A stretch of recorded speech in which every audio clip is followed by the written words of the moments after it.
All right, hey guys, it's T, and I'm back with a new video, man. And guess who it's on? Our good friend AlexLeonidas of Alpha Destiny. Yes, our favorite gym lifting, recruiting lifting slave. Yes, man, he's one of the best out there of influencers that recruit lifting slaves, and him being a lifting slave himself.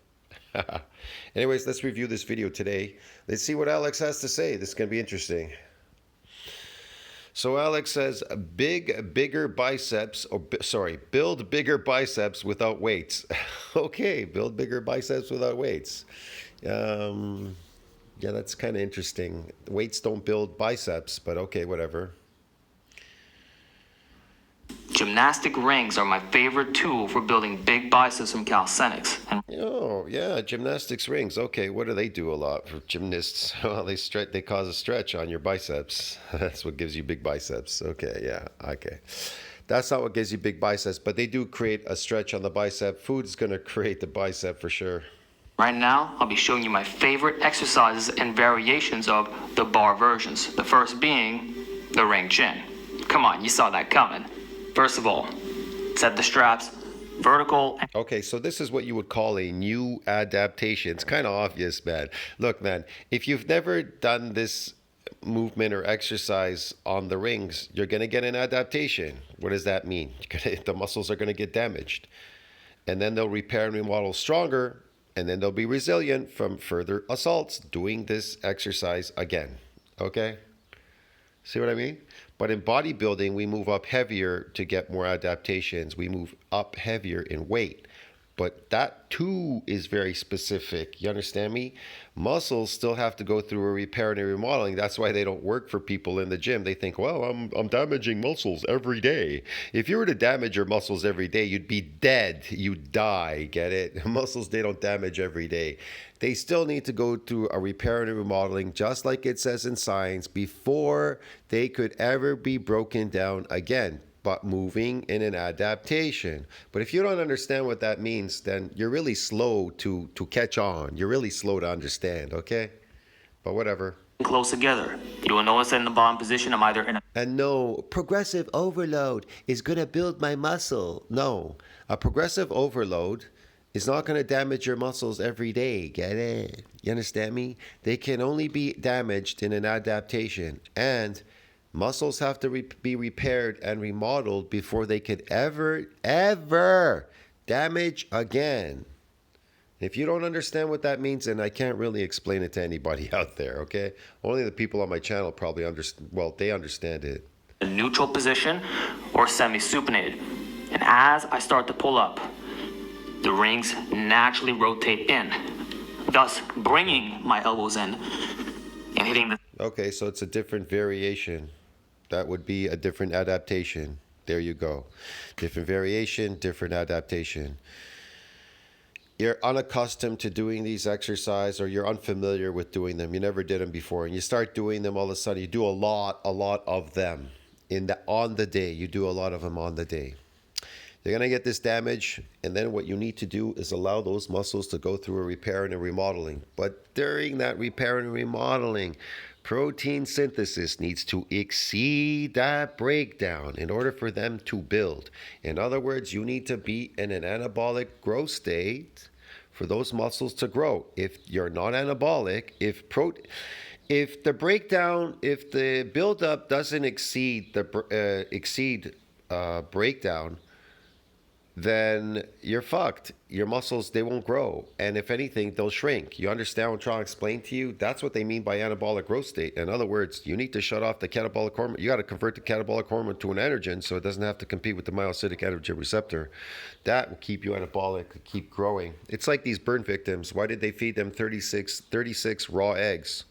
Well, raw because it's got all the nutrients in there. You don't want to cook them. And why 36? Because that was the perfect number to keep them in an anabolic growth state. The flow of the nutrients were consistent. There wasn't a, how should I put it? You need a certain amount to keep coming in to keep a positive, what they call positive nitrogen balance. You need to be in a positive nitrogen balance. And 36 raw eggs just happened to be that number, and they were in bed. So it's not like they were going to bring them a buffet to eat, right? So they fed them these 36 eggs, which I would say was a good plan because eggs have a very high absorption rate and they're really high on the nutrient list. But they could have fed them liver, sure, of course, but they just found the eggs were the easiest. Okay. Second function of the biceps. So not only do you get a much better contraction, but you also minimize the lateral forces because the rings quite literally move with you. And in this way, The most important time after this adaptation process is right after you damage your muscles. You need to eat for hours. It's very important right after, especially right after. there was very little cueing for me to give you. So all you're doing is this. See that? See, Alex is never growing because he never exceeds this protein breakdown. You understand me? He's never really in an anabolic growth state. Probably doesn't even understand what that means, but whatever. He's relying on these exercises to build his muscles when you need to rely on being in an anabolic growth state to build muscles. It's something that you need to trigger in your body first. I'd focus more on the food than the exercise. The exercises are important, these adaptations, to get these adaptations, but the food is more important. It's going to be the hardest for you to accomplish, believe me. It's going to be harder for you to eat a lot and stretch out your stomach and be in an anabolic growth state. Trust me. So for the sake of comparison, same grip width. In the bottom, you'll notice. Think about it. What is the purpose of doing all of this? Doing these exercises? What is the point? You want to just be good at doing them, or do you want to get even better and you want to get stronger by doing them? Look, here's the thing. You do these exercises so you damage your muscle fibers so they get bigger and stronger. That is the whole point, right? See what I mean? So it doesn't take practice anymore to go there and do these exercises because now you're calibrated. Your muscles are bigger and stronger now. So you could go and do this exercise without having to practice all the time doing it. That is the point, really. I'm a little bit more flared, but I'm the one who has to do the rotating. But it's against an immovable restrictive bar. And you have to maintain that position. So I'm forcing in, even though they don't want to be in that position. That's creating some pressure here. That's why you get golfer's elbow. And at the bottom, I have no choice but to unload by flaring out. Whereas the rings is doing the exact same thing, except for the fact that you're supinating against resistance. I can literally just do this, and technically that's working my biceps. But if I try to do that here, I mean, it's a mind-muscle connection thing. You'll feel it, but I'm not rotating against Mind-muscle connection thing. Oh, okay. Yeah, it's a... All right, man. I don't know, man. Okay, whatever. load. It's like with this arm wrestling exercise. You're rotating into load. The range of motion is not much, but just by doing this, I'm not even doing the forearm flexion aspect. I'm acting. Okay, let's just put it this way. These are isolation movements, not mind to muscle connections, okay? These are isolation movements. They are not mind muscle to mind muscle connections. Get it, man? I just love when people make up shit. Oh, it's mind to muscle. No. It's not mind to muscle. Activating the biceps more. So, and then It is isolation, okay? These are isolation movements. That's why people think it's mind to muscle, because you're working on one part. Okay, well, whatever. in this case, you're supinating and then curling.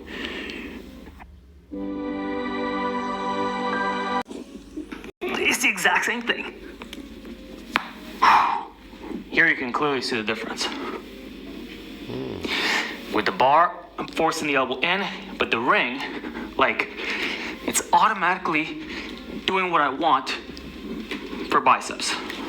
By the way, you can get similar benefits with a $20 Manila rope. All links will be in the description box.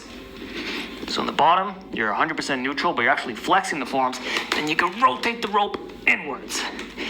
Although you really should get a pair of gymnastic rings, since you can do other movements. Speaking of one-arm chin-ups, if you can do at least... Remember, these are all body weight exercises. So the muscle, the body weight, you'll run out of these adaptations when it comes to doing calisthenics on body weight. These body weight exercises. You're not going to get any more muscle growth or anything like that. You're not going to get any more adaptation, should I put it, muscle damage. So yeah, I mean, it can only go so far, and yeah, I don't know. Then you just get really, you're just improve the way you're doing your movements now. You're improving them. That's about it. Yeah. One rep, you probably already have big biceps because the requirement is that you can pull your body weight externally. And if you're doing that on a chin up, I mean, that's amazing. Whether using specific form. Yeah, I'm not saying that you may not get some more adaptation. Still different during different variations when you're doing these movements. A lot sometimes if you're doing a lot more than you would usually do, you get another adaptation. Can you visually see density in your muscle? Like if you get denser muscles doing this, right, through muscle damage. I'm not talking about muscle mass. I'm talking about density in muscles. Can you really see a lot of it? Not particularly. You could see it on the scale. You'll weigh heavier, but on the outside, when you're looking from the outside in, you're not going to see a lot there. You're going to look very muscular. That's why these people that do calisthenics or gymnastics, they don't look superly massive, but they look very muscular because they're dense. They have very dense muscles. Usually when I weigh myself on the scale, I'm not carbed. When I weigh myself on the scale and it says 250 pounds, a lot of people tell me, well, you looked bigger before. Bigger what before? When I was carved up? See what I mean? You look bigger before when you're carved up. Well, what do I look like now? I weigh actually way heavier. I'm heavier now than I was at 240. I'm 250. So if I'm 250 and I'm not 240 and I'm dense, I'm much heavier. They're going to be like, well, you don't look as big as you did before. Because why? Because I'm not carved up. Get hit. Energy source. Phony muscles. So the density of your muscles is what you're really looking for. You want to be dense and heavy and strong. Or not. But what I'll say is, you don't have to get this strong in order to have noticeable results. Instead, use regressions for hypertrophy, including if you can already rep these out. Because I'll tell you, I gotta say, Alex has come really far in his learning of, his calisthenics, weightlifting. Remember when he used to bounce all these stupid heavy weights off the floor? He thought that lifting a heavy weight built a muscle or something. His physique's come a long way, definitely. It's changed a lot, you know what I mean? But you could create this really quick, rapidly. 8 one-arm pull-ups, and I never train them. I only do archer, ring, chins for bicep specificity. So not only will you get stronger, the carryover is free, but it's superior for biceps. Why? Because you can actually rep the thing for sets and reps in a bodybuilding rep range. And again, he's not happy with his natural strength. So he wants to create some artificial strength too. And maybe gain some natural strength by damaging these fibers and regrowing them by using unnatural means or artificial means to get them to come out and grow. So I mean, I guess people, when you're speaking, people are not understanding that either. They're like, what? They're like, what? What do you mean artificial means? Well, you're using artificial means to damage the muscle fiber to get it to do something. You want it to do something. You have stability from the non-working arm. Yeah. Because when you do regular one-arm chins, I like these. You can see. Yeah, I'm not going to do one-arm chins. I could do those in the past. That's stupid. You could injure yourself. That's stupid shit. But, yeah, I like these things that he's doing. They're great. The torso is rotating all over the place. That lowers motion and recruitment, and it's a lot more difficult to coordinate. So there's a tremendous skill component to one-arm chins. But the archer, I like a complete false grip, literally wrist only. I'm not using any hand assistance. Some people like to mildly grip with the fingertips. This right here, so you're a bit out, and then you're pulling in. The arm is straight.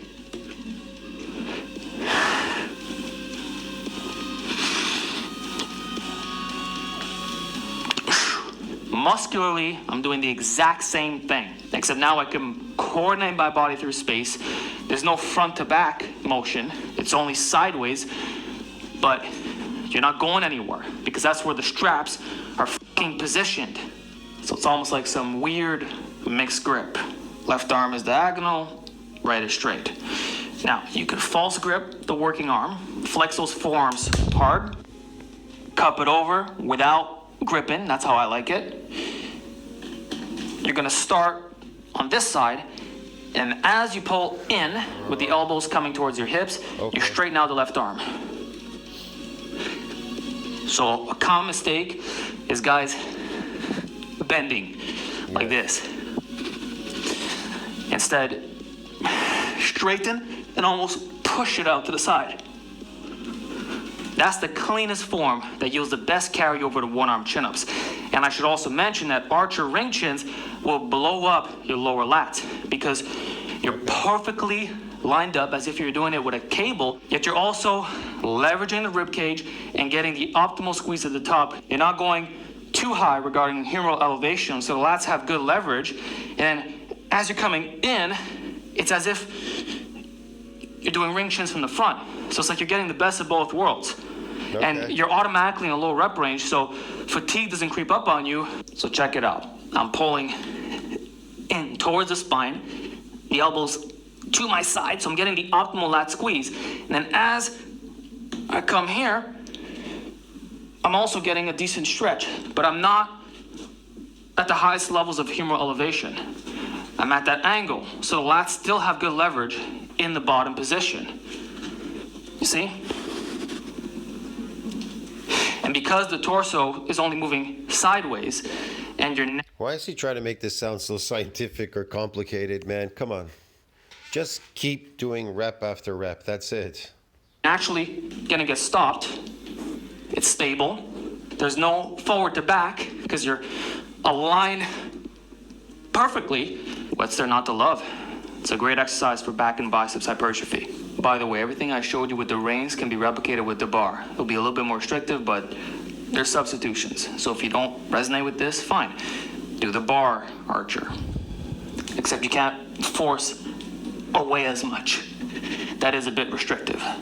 Although, if you use the finger variant, then it doesn't matter if you're bending your arm a bit, because the assistance is so minimal, especially if you're using one finger. So my default is always two fingers. It's a little bit more stable.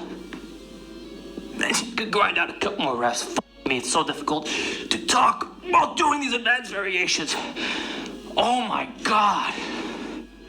Speaking of supination, you can actually do this on pushing exercises, dips being the best. So even though we're working the chest, shoulders, and tries, when you have straight arms and you're rotating in like this, that's called the RTO position, rings turned out.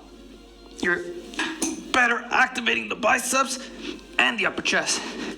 So it's a 3-in-1 banger, building all the pushing muscles, way to stretch overload. You know, the whole thing is this. If you plan on being a gymnast, then do the rings. But if you don't plan on being a gymnast, then what is the point of getting good at doing these rings? Okay? Because you want to eke out a new adaptation, so you want to use the rings to eke out a new muscular adaptation. Okay? So it's either you want to get good at doing these, you want to be in the Olympics or something. I don't know. If you don't, I don't know what the purpose is, but it can definitely help to eke out a new adaptation. If, like I said, if you don't know what that means, then you need to go look it up. Straight arm conditioning strength, bicep gains, upper chest. Holy shit. Again, there's nothing wrong with calisthenics. Love it. It's part of bodybuilding. We do calisthenics in bodybuilding. We do these movements, these exercises in bodybuilding. Dips and all that, we do them. Pull-ups, dips, and all that on bars. So it's a part of it. Just try it. They'll humble you, and please go slow. Even your legs, we do stretching exercises for the legs as well. We do all kinds of, we do calisthenics for the legs too. But bodybuilding incorporates everything. You want to rotate under control. Now you don't have to bring the hands completely in like this, although that is recommended for maximum difficulty. As long as you go from pronated to supinated or semi-supinated or neutral to semi-supinated, you're good. So all the way down, it doesn't matter what you do with the hands. As you come up, you're rotating a little bit. So even if you rotate out ever so slightly, just this with straight arms is activating the biceps. Whether you want this motion here or fully supinate in is up to you. The point is, supinate, that's your bonus tip. All right, so I showed you all the best ring compounds for biceps biasing. Now, we're going to isolate with the best exercise, the pelican curl. But my little twist is to use reverse band so that there's no excuse. All of you can do it. Because that's always what I hear. Oh, they're too difficult. You're telling me to become an elite gymnast. Nope. Yes, all of you lifting slaves can do it. You're going to be elite gymnasts. All of you are going to be elite gymnasts. All right. Regress. So I know this looks messed up.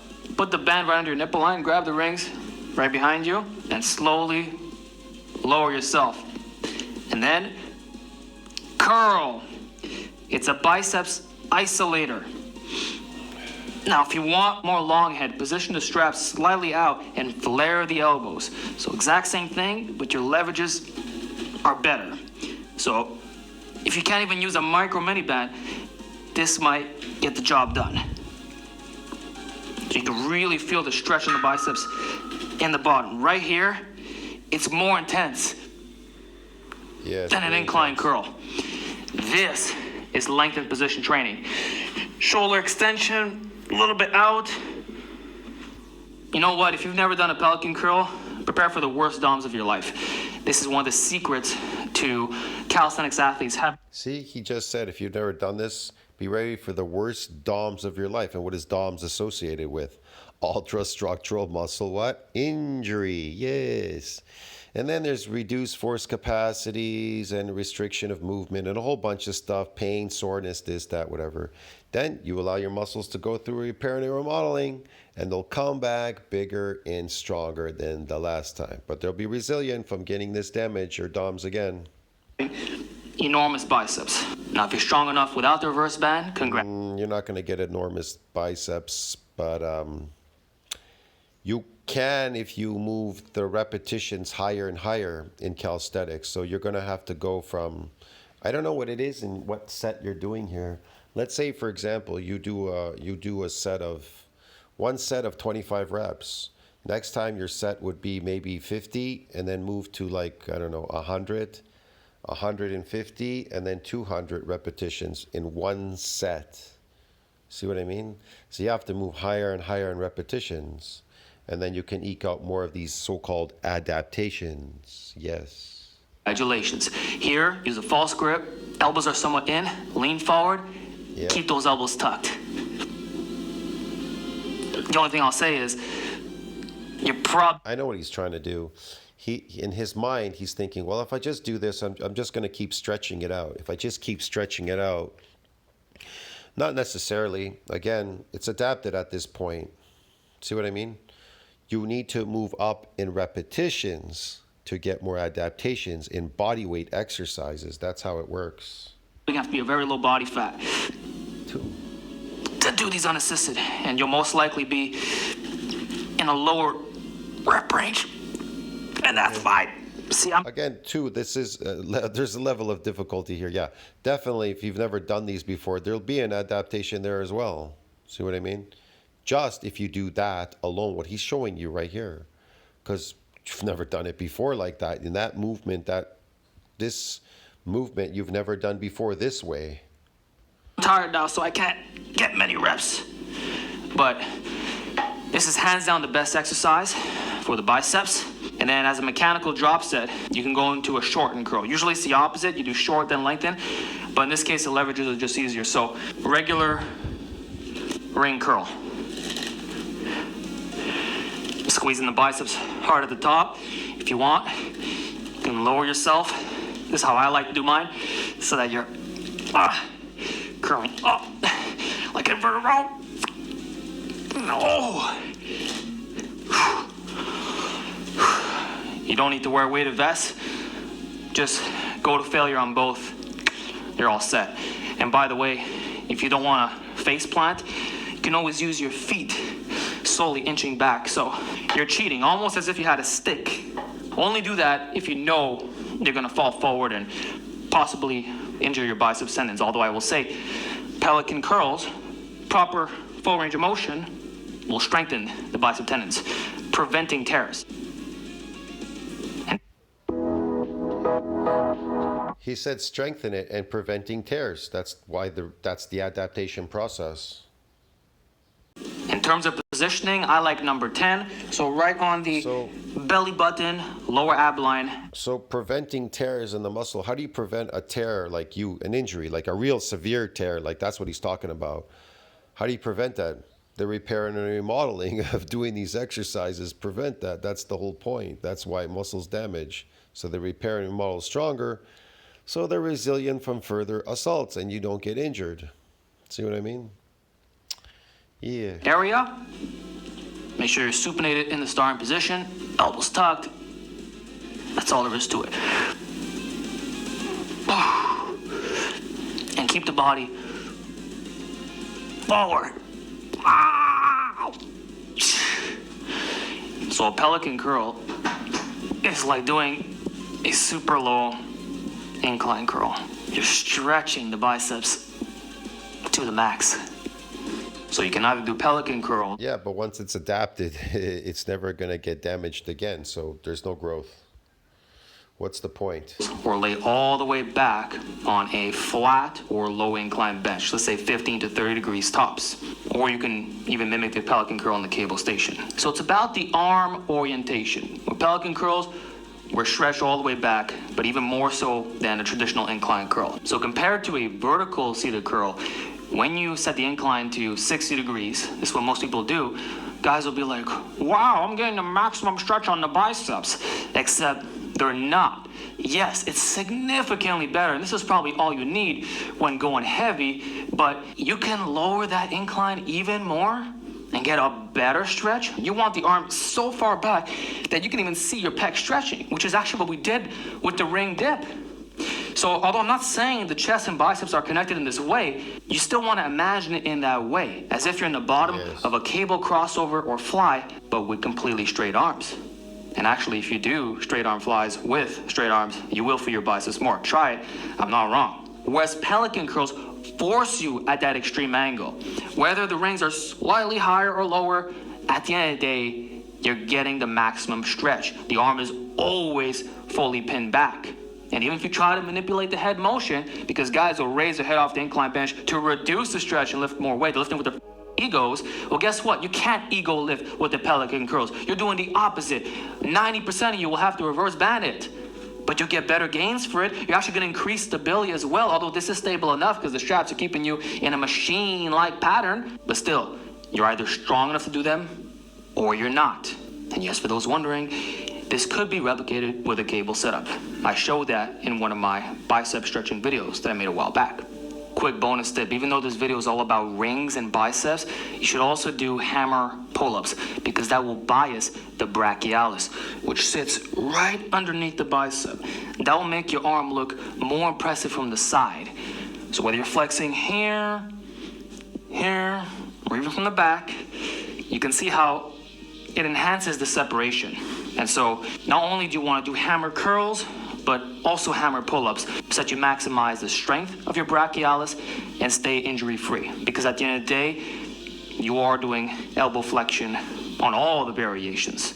So we don't want any weak links in the chain. This will also See, you're getting physically stronger. There you go. keep your elbows healthy, even though rings naturally line you up in a way that minimizes overuse. So the brachialis has good leverage from here. So a lot of arm wrestlers will do partials, or you can leave a slight bend. Don't fully then hang it. Keep some tension. And pump it out. And there you have it, guys. Now you know exactly how to build big biceps without lifting weights. So I hope you... See, you know how to build big biceps now without lifting weights and eating bagels and still eating your bagels. So if you still eat the same bagels and your arms are not growing and you're still eating, potato chips and Mars bars and all that and your fake diet, man, all you have to do is do these rings. And guess what? They're going to magically build on the exact same diet that you've been eating. Wow, that's interesting. Good luck with that, dude. I don't know what else to say there. Tell me what you think about that. Like, subscribe, support the channel. Comment down below. Helps with the algorithm. I don't know what else to say there. Let's see what his closing is. Give these variations a shot. Let me know how difficult they are. And comment more body weight if you want to see more videos just like this. Yes, I would love to. I would like to see more videos like this, Alex. That was interesting. But like I said, if you're eating the same thing and you expect to get them to grow because, I don't know, you went there and you got an adaptation. I think people are really confused what makes muscles grow, but okay. Like I said, if you can't afford to eat, man, you can't build your body. You need to afford to eat. You need money. You need money to eat. You need money to build your body. No money, you're not going to build your body. Alex doesn't have a lot of money. That's why he can't really build his body. So, but he could get it. He could get it really skinny though. See you in the next one. Ciao, friends.